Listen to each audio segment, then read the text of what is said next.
happiness through curiosity on TRS Clips. I'm going to talk about how you introduced me to Kal Bhairav. A year before I met you, I'd gone to the Kal Bhairav temple in Banaras where things had shifted for me. And when I met you, you actually introduced me to something called Batuk Bhairav. Yes. Am I allowed to say the mantra? Absolutely. No.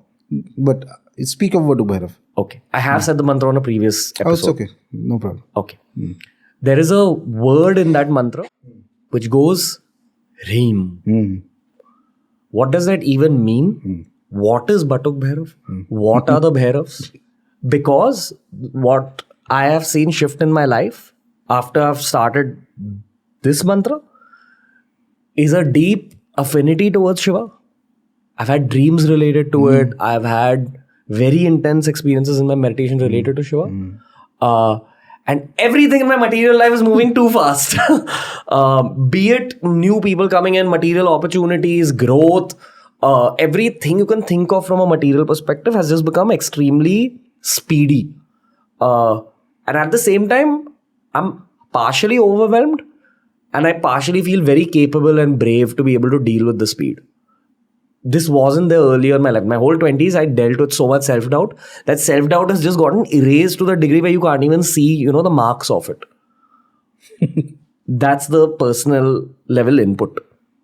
What have you made me do, sir? No, I did nothing. Whatever thoughts came, I told you. You did the sadhana and you saw the results. Why is dharma called Sanatan? Sanatan means eternal. That is because what was done thousands of years ago, the practices, if you do it today, still you will get results. And if 10,000 years later people do it, still they'll get results. It is not a individual's property. I didn't invent anything. I'm just an ordinary person going about my lives, ended up in your show. That's about it. It's the deities who do things. Be very clear. That also keeps your ego under check. The moment you start believing that I can do anything, somebody upstairs will start laughing.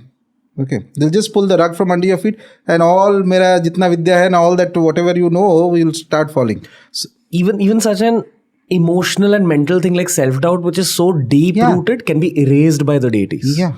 So let's talk about Bhairav Baba. He's one of my favorite gods. Okay, he's one of my favorite deities because the first time I ever chanted a mantra was of him when I did not even know who he is. One of my first gurus gave me the mantra and I had not the faintest idea who is Bhairav, what is Bhairav. Are you talking about Kal Bhairav? No, one form of Bhairav. Okay. He had given me the mantra and he said that jap karte raho. Okay, it was like an upadesham. At that time, I was more of the atheist kinds, had no interest, no idea, nothing of that sort. I kept doing. I remember for months I kept doing, nothing happened. Then one day I called him, nothing is happening. He's very elevated. He's obviously much more here than. So he said that do one thing, do it in a more concentrated manner as a sankalpa. Sankalpa means you take some water or some rice grains, etc. And then you make a promise to the deity that so many days I'll do this mantra XYZ. And I took a very simple sankalpa, nothing else. Just say that so many days I'll do that with certain rules. Rules means same time I'll say it. Certain food habits changes I made at that time and all that.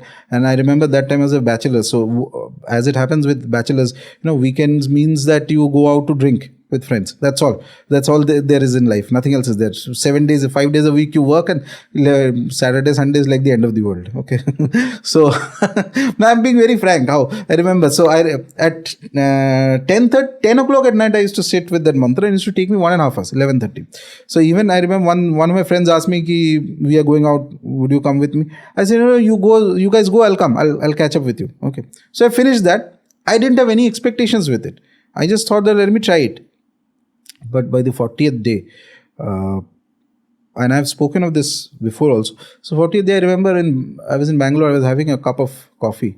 And then then I see 9 cars, one after the other, coming with the name Bhairava. And I was very stunned because I've never seen this before.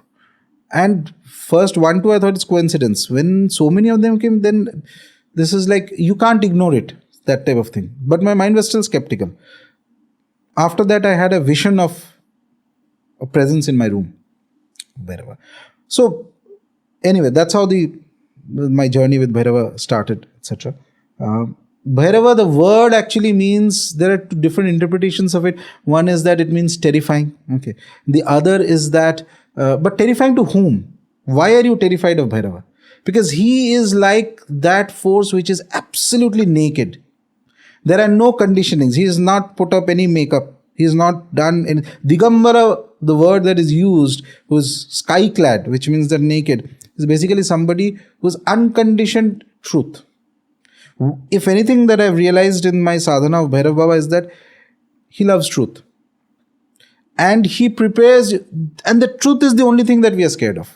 Everybody in the world is scared of truth because somehow or the other, the mind tries to modify it according to your circumstances. Ki, this is what I like, and that. And I'm talking not just about your political affiliations or which football team you like. No, even in personal life, that's for everybody. We lie to ourselves before we lie to the world. I had a bad breakup after I began Bhairava Upasana. Out of the blue. Bhairav Baba, he takes you face to face with certain truths which your mind may or may not be able to, or which perhaps your mind is pushing to the background. Okay. His Vidya, the thing with his Vidya is, so a lot of people say that Bhairava is somebody who protects. Yes, he protects, but he makes you fearless. Yes. How do you become fearless? By facing your fears. Nobody in the world can become fearless by running away from fears. He is the one who will say ki it's like that military training. Ki jo cheez tumhe dar lag raha hai, I'll put you right there. Yeah. Felt this. Worst case scenarios happened. And then there wasn't. After that, after a point, duniya jaye bahar mein, you don't care. Yeah, you become very emotionally blunted. Yeah. Like, I think I'm a little too emotionally blunted now. Like, where I've almost become, I don't even know what to call it, but I feel a lot of ferociousness in myself now. I don't know how I feel about that, but I'm just flowing with it as a will of. So that creates, these are changes, certain changes that Bhairava can create in an individual. There is a very beautiful writing I was reading a couple of months ago. So some of the great masters, and when we talk of Bhairava, it is important to mention that the maximum amount of Upasana, Paddhatis, writings on Bhairava came from Kashmiri Shiva masters. They were Bhairava Upasakas. Okay, fantastic caliber Bhairava Upasakas, a lot of them. And so Bhairava is, one of them defines it very beautifully. When you are scared of the world, when you are scared of Maya, okay, because the world has a Maya, and you yourself have a Maya. Maya is your attachment. Okay. Anything that you have attached yourself to is going to cause you some pain. That's the dictum of the world. And not just for you. That happened to the great masters. That happens to you, me. That will happen to people later on also. Whatever you have attached yourself to, that has generated a Maya. The one you love. Anything. Even your phone. There's a specific beautiful story that is coming to mind, but I'll just hold it after I complete this section of the. So, eventually, they used to say that when you are tired of Maya, tired of this cycle of, summer and winter and rains and all this, abhi acha hai, next time again there is a sadness, same, again there is happiness, again there is sadness, these seasons are going on, you're scared of Maya. And when you're scared of Maya, there is a shout from within. There's a visceral, guttural cry for help that comes out from the sadhak, from the upasaka, from the mumukshu. Mumukshu means one who is eager for spiritual progress, but he doesn't know anything. So there's from within there is this cry that comes out. That is when Bhairava responds. He says that I'll take you to a state where these mayas will go away. I'll show you the reality as it is. Very fast. That depends. Fast or slow will depend on the person's purva samskara. Okay. If you have done something with Bhairav Baba in past lives, very fast he will come. Before I forget, I'll tell you that story. Sure. It's very interesting. There was this great yogi. A lot of people know of him. You might have heard him. One of the Nath yogis, Gorakshanath. Baba Gorakshanath. He was like an immortal yogi. He's an amsa of Shiva, they say. Okay. He was like a part of... deities can send their amsas something. Amsa means a portion of the energy into the human form. Okay. And those people become great saints or great yogis and guide a lot of people like that, etc. So once Gorakshanath, he was going long back, many centuries ago, he was going to the city of Ujjain, okay, Avantika, and the king of that place, he was a great scholar and things like that. He had written fantastic texts, and he had a lot of, as it used to happen with kings, he had a lot of women and many wives and things like that. Okay, so I'm telling you the overall rough story a little bit so that the gist of the idea comes across. So one of his favorite queens dies. Okay, some incidents happen and queen dies, and he's terribly sad. Terribly sad means he's like, "Ho gaya, mera life is done. There's nothing else to do. I mean, this is the only woman I loved, and she was the love of my life," and etc. like this. So Gorakshanath sees this. Gorakshanath has a kamandulu. Kamandulu, you know, this yogis carry water. They will carry in that for Achman and various other purposes. So it's made of. So he takes the kamandulu and he breaks it in the ground. Okay, and then he starts crying, exactly like the king. Ki, mera ye toot gaya, it's gone. It's like, oh my God, this is the thing I wanted. And the king got very pissed off. And he said that, what are you doing? You think that, that thing you're trying to mimic me and mock me and all that. He said, no, I actually, that's the only thing I possession I have, and I love it so deeply. He said that, and then the king gets even more pissed off. He said, I am crying because my wife is gone. Okay, it's a human being, and you are mocking me because of this kamandul. So Gorakshanath then tells him that, are you sure you really loved your wife that deeply? But I also loved you may have loved your wife, but I loved my kamandulu. For me, this is the most important thing in life. So by now the king is like really pissed. And kings, when they get very angry, they can kill you also. Can say, kill this person, something like that. They can be whimsical. So, but Goraksha tells him that, okay, if you really loved your wife, I'll put you to a test. So Goraksha had many occult abilities. Okay. Yeah. So what he does is that he creates 25 women looking exactly like his wife and tells him that, find out which is your wife. If you can tell me this is my wife of these 25 women, he had the ability to create these things. He was an immortal yogi. He was not an ordinary person. He was among the 9 Nath yogis who are immortal sort of. Okay. And the king is like stunned. 25 women exactly same looking, talking, same mannerism of speaking, sitting, talking, etc. And he is like clueless. What is happening? And then suddenly in his mind there is this brainwave like epiphany that happens. Okay, and he falls at the feet of Goraksha. And he says that, you teach me what is the reality of the world. Okay. And then Goraksha gives him sannyas diksha and he leaves his kingdom and he becomes a Nath yogi himself. And then he writes beautiful compositions on Vairagya. He becomes a great Nath yogi. Vairagya is detachment. You detach yourself from the material world, you will get bliss of the spiritual world. But almost no one can have both of these together. If you are in the material, you will pass through pleasure and pain, now this, now that, etc. But this story I find very interesting and I find very beautiful because it demonstrates actually for us that you create, by your existence, you create a maya around you through your attachment. And that is normal for all people. But also, your true spiritual growth will start when from deep within you feel that nahi bahut ho gaya hai. There's a cry that will come out. In his case, it happened because of the power of the yogi. From our case, others also for that matter, when there is a deep down, there is not resentment, but more like you are tired of the world.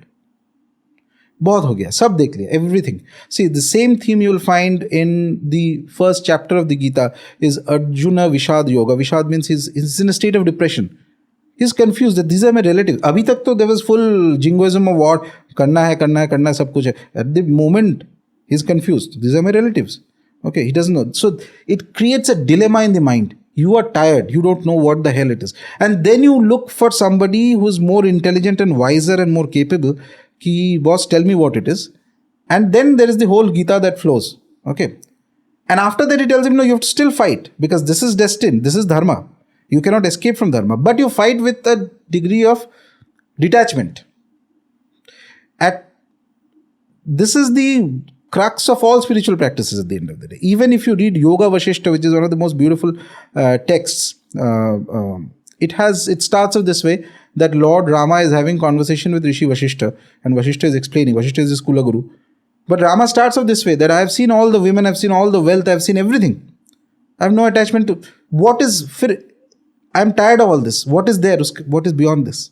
And then he goes into a deep conversation and discussion on the spiritual aspects, Kundalini, sab kuch, everything is there. At one point, when the soul becomes tired of Maya, then this, as I was mentioning, this cry comes out. And it may not be a loud thing. It's not something that's audible also. Something that, there is this desire from within. What? I've seen all this. Is it all that there is to the universe? Is there something beyond this? And that is when Bhairava responds. He says that, okay, I'll show you what is beyond this. But to go to class 10, you have to leave class 9. You cannot keep attending the class 9 and class 10 and still go to class 10.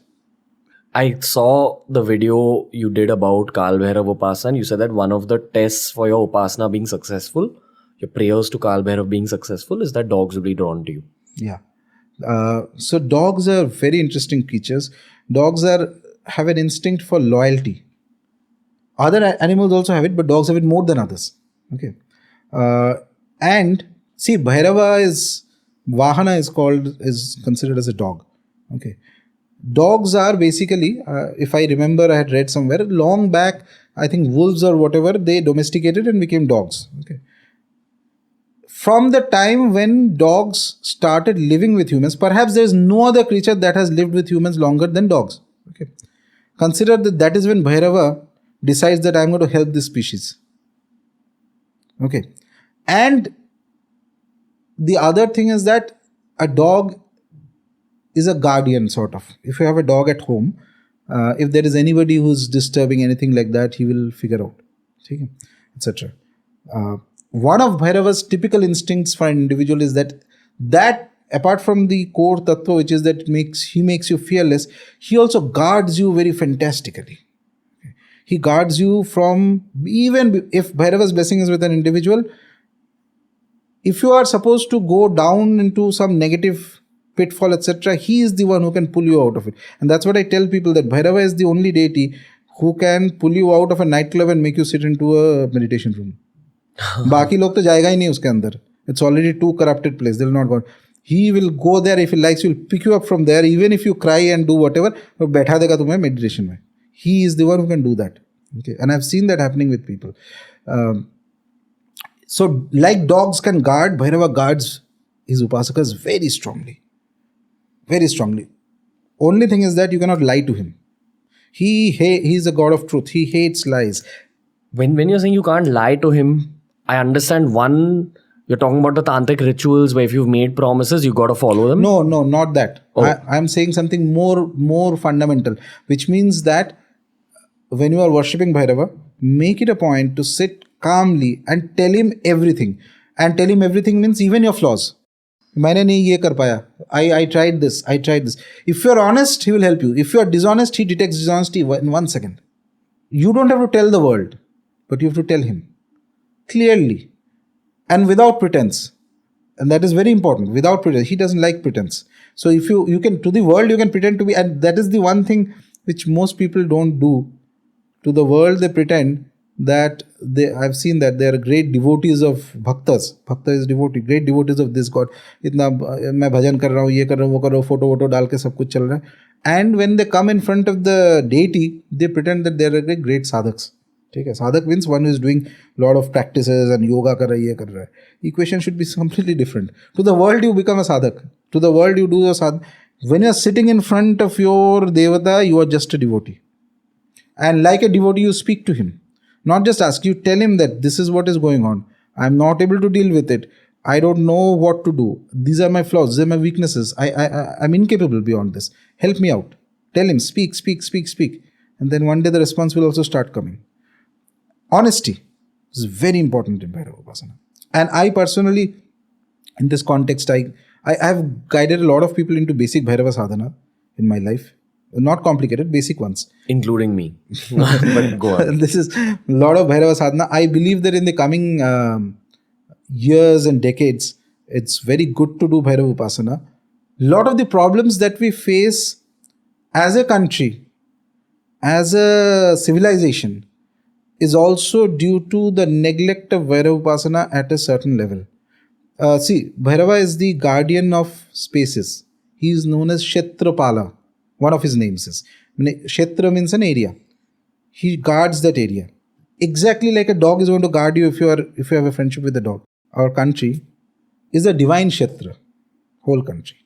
So what have we actually seen? We have seen a partition, a very bloody partition of our land.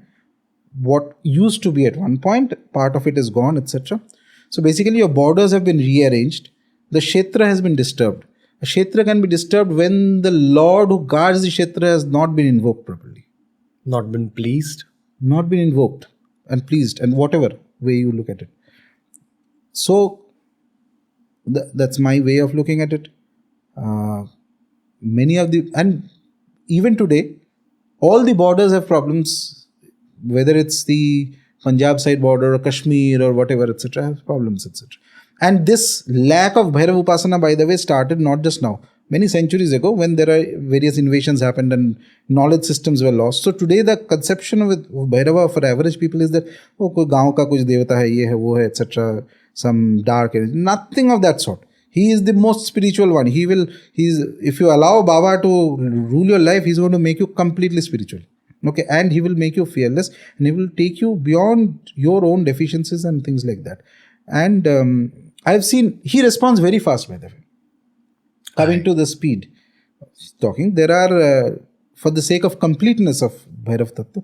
So it's believed that there are Rudrayamal Tantra mentions that there are 64 Bhairavas. Okay. And of these 64, 8 of them are very important. Ashta Bhairava. You want to just name them? Yeah. Asitanga Bhairava, Rudu Bhairava, Chanda Bhairava, Krodha Bhairava, Unmatta Bhairava, Kapala Bhairava, Bhishana Bhairava, Samhara Bhairava. No Kal Bhairava, Batuk Bhairava? इसके भी ऊपर rail ठीक है so as I said, we are never one. With one there are many always. They are all Bhairavas, but each Bhairava himself divides himself into so many to do various functions. Okay, and these Ashta Bhairavas have their own domains. By the way, Kashi has Ashta Bhairava temples. I think Almora has Ashta Bhairava. I had been to the Ashta Bhairava temple last month in Almora, visited there for certain sadhanas. Beyond the 8 Bhairavas, they are also guardians of certain directions and certain particular kinds of things. Okay, so for example, Asitanga Bhairava, if somebody gets the blessing of that, he will have exceptional knowledge. Multiple fields. Exceptional knowledge. He'll stand out. His knowledge will stand out. Then there is, so Samhara Bhairava, for example, if there is a problem with respect to spirits or something negative, then he can be invoked. He will relieve that problem, etc. So beyond Ashta Bhairava, there is Kala Bhairava. Above. Kala Bhairava is basically, we find the story of Kala Bhairava from the Shiva Purana. How does he emerge? First, through Shiva's anger.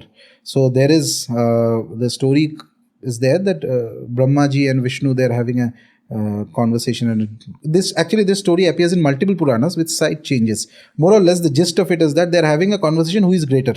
Okay, then Shiva appears and Brahma says that, oh, you are to my you are younger than me and all that, because Brahma is the creator of everything, etc. That means automatically I am more powerful, and some disparaging statements he makes on Shiva. Shiva gets angry, and from his anger, Kal Bhairava comes out. Kal Bhairava uses the nail, I think, left hand little finger nail, and he cuts off Brahma's one head. Okay. Moment he does that, Brahma comes back to his senses. He says, no, you are Ishvara. Mera aukat nahi hai. And that head of Brahma sticks in his hand. Achha, very interestingly, when the section of Kala Bhairava comes in actually, the Shiva Purana says that there is no difference between Shiva and Bhairava. It is the Maya of Shiva that makes you see that these two are different. So Bhairava is not a Shiva Gana. He is Shiva only. Only different look, for practical purposes, you may look at it this way, that Shiva is the calm one. When he becomes Aghora, when he becomes Rudra, when he becomes more aggressive, then he becomes Bhairava. Which for an average human being would mean like a more hustler version. Sort of. Like a more active. More active And also there is a difference, another difference, which is not there in the Shastra. No, it's there. I mean, it's not spelled out in that way. Another thing is that Bhairava is more closer to our realm. Shiva is more transcendental. Okay. He is closer. That is why when you call Bhairava, he will respond faster. If certain parameters are set in an individual. Okay. So that judgment has to be made by either a mentor or a guru or something, basically. He will come much faster. Achha. Then what Bhairava does is that skull of Brahma sticks to his hand. So that is the first instance of Brahma Hatya. Brahma Hatya means killing of a Brahmin, which is considered to be a great sin. Okay, a genuine Brahmin. In olden days, they used to do a lot of. It's like killing a sadhak who is doing a lot of spiritual practice. If you kill a spiritual man, genuinely spiritual man, there is a huge amount of negative karma that is going to come. That is what is Brahma Hatya. When you are in those days specifically, when people of the Brahmin Varna were deeply engaged in practices and all those things. So nothing related to the modern day caste system. That let's not go into the controversial area there, but just to explain this, basically he kills Brahma, and that is Brahma is himself a Brahmin, by the way. Okay? He gives the Vedas. So that is known as Brahma Hatya. Killing of a Brahmin is a very great sin. And that skull sticks to his hand. Okay. Very interestingly, the text calls it the Brahmanda Khappar. So what is it actually? Brahma is the creator of the universe. And here is a god who has cut off the head of the creator and holds it in his hand. Okay. Brahma Kapal. It's like as if he is holding the skull of the universe in his hand. And in that condition, immediately there is a woman that gets generated. That is Brahma Hatya. Brahma Hatya is the activity of killing a Brahmin. And that too not just any Brahmin. Brahma, who is like who gives out the Vedas and things like that. That sin takes a human form and becomes a woman, known as Brahma Hatya. And he stands behind Kal Bhairava. Okay. Shiva then tells Kal Bhairava that you do one thing. You demonstrate to the world that if a spiritual man a Brahmin is killed, okay, how do I do penance for that? Okay. So he goes with that skull in hand. He performs what is called the Mahavrata. Vrata means like we do Vrata, Hanuman ji ka vrat kar liya, ya kisi ka vrat kar liya, etc. Navratri ka vrat kar liya. This is a Vrata, means a spiritual austerity. So Bhairava, with that skull in hand, he roams around different realms. He goes to the realm of Vishnu. Vishnu immediately recognizes, tells him that this is a play that you are doing. It's a Leela. Because you are Shiva. You know it very well. Okay? You are doing this to demonstrate certain things to the world. And then that woman is behind him. That Brahmatya keeps walking behind him. That lady who is the sin. And that Brahmatya, Vishnu asks Brahmatya, why are you coming behind? And she says that this is my way of worshipping Shiva. Okay, I'm just following what he has instructed me to do. Finally, he keeps walking. He comes to Varanasi. In Varanasi, at a particular place, that skull falls from his hand. And he settles down there, Kashi. Okay, and that place is known as Kapal Mochan, where the skull falls down, etc. And Shiva says that anybody who is in Varanasi is like the permanent residence of Kal Bhairava. Okay, he stays there, and he stays in other places also, but Varanasi is got a special connection to Baba. Okay, so in the imitation of this, there is a Kapalika Vrata that used to happen. Even these days it's less, but used to happen. So there's a Kapalika initiation in Aghora, Tantra Marg, etc., where the Guru will give a skull to that individual, and like Bhairava, he has to stay for 12 years roaming around, not staying in a house, not staying anywhere. That only possession is that skull, that human skull. He goes around and he eats in that, he begs in that, and he doesn't stay in society. So at night you have to basically stay, whether it's a cremation ground or a forest or a lonely area. Okay, and you will survive this only if you have the blessings of Bhairava. After the 12 years you are made. You are divine. So this was called the Mahavrata. This is Kal Bhairava. Kal Bhairava, we see the first thing that we see in Kal Bhairava is that, see, if you analyze this, if you contemplate on this story, you will find that he starts with cutting Brahma's head. So there is the mainstream of sadhana, spirituality. Okay, that is going on constantly. Here is a deity who is completely heterodox, not orthodox, opposite of orthodox. He cuts off that main the one who gives the Vedas, cuts off one of his head, and then he does something that is considered as defiling. Because Kal, if you, normal spirituality, if you go to a cremation ground, you should take a bath and all that, there's a good reason for it. All that. Here is Baba who sits in the cremation ground, surrounded by everything that has been rejected by society. Whether it is dogs, wolves, jackals, spirits. He's known as Bhutesha, Bhutnatha, Lord of the Spirits. Okay. He consumes alcohol, something that is completely barred in normal upasana, etc. So Bhairava is like that. Shiva only, just a different form. Okay. And when speaking of Bhairava, there's another very important aspect that comes in, that's the Vatuka Bhairava. Without him, it's not complete. Vatuka Bhairava is worshipped more than Kala Bhairava. Kala Bhairava worship completely cannot be done at home. Vatuka, certain scriptures mention, Vatuka means a small child. Like a Bal Shiva. Yeah, 8-9-year-old child.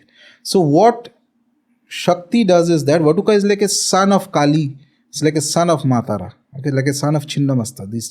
So there is this, a child form is created who is given all kinds of powers in him. Okay. And he is tasked with the job of protecting the Upasaka from every kind of trouble in the world, whether it is physical trouble, whether it is some kind of spirit, whether it's some other thing, etc., etc. Instead of trying to placate 100 different things, you just worship Vatuka and he will take care of you. And of the Bhairava, different forms of Bhairava Baba, Vatuka is the fastest of all. He responds very fast. With one catch, he's a child. Remember that. So you need some emotional connection. Love. Some degree of love, some degree of communication has to be there. If you ask, to give a simple example, if you have whatever, some obstacle, something is going on. So you worship Vatuka and you say that, Baba, can you help me out in this? Be very open. You are free to ask anything of the gods. Okay. So you ask him and he helps you out, suppose. Make sure that the next day at least you sit and tell him thank you. If you say his mantra once, is that a good enough thank you? And if you feel a thank you and say a thank you? It's up to you what you want to do, what comes from within. It's not for me to tell. Okay. I do Vishesh Pujas on specific tithis for him, and if needed, if there is some help that comes from him and I have asked for help, minimum to minimum next day morning I'll do 10 times his mantra. Okay, and just tell him that thank you very much that for helping me. Some days if I feel like it, I order specific foods that he like. Lot of them. Just like inviting a guest to the house. 3-4 different dishes and all that, and it's all for yours. Okay. Low level conversation. Yeah. Why did you ask me to do the Batuk Bhairav? Oh, that is because that will be useful for you. In coming times, you'll see. And also, generally, if I advise people into Bhairava sadhana, there is a certain Nama mantra of Bhairava, very simple. Om Bhairavaya Nama, which just about anybody can do. I have in fact made certain videos of it also in my YouTube channel. So that is the starting point of Bhairava. And Vatuka Bhairava is easy to worship for a Grihastha. Grihastha means somebody who is staying in society, a normal person. Okay. Though the full realm of Bhairava Upasana cannot be done at home, but even if you succeed to 30 to 40%, that is good enough to make you spiritually powerful, as well as take care of your various material aspects. And this thing with Bhairava is if you develop trust on him, you will see that if in your life there's certain changes, both positive and negative, if something happens, then it is perhaps because at a later stage, a bigger problem was supposed to come. He is going to right away do the operation and, take you out of that. The breakup. I'm just saying. Like I did it and the breakup happened in 2 weeks.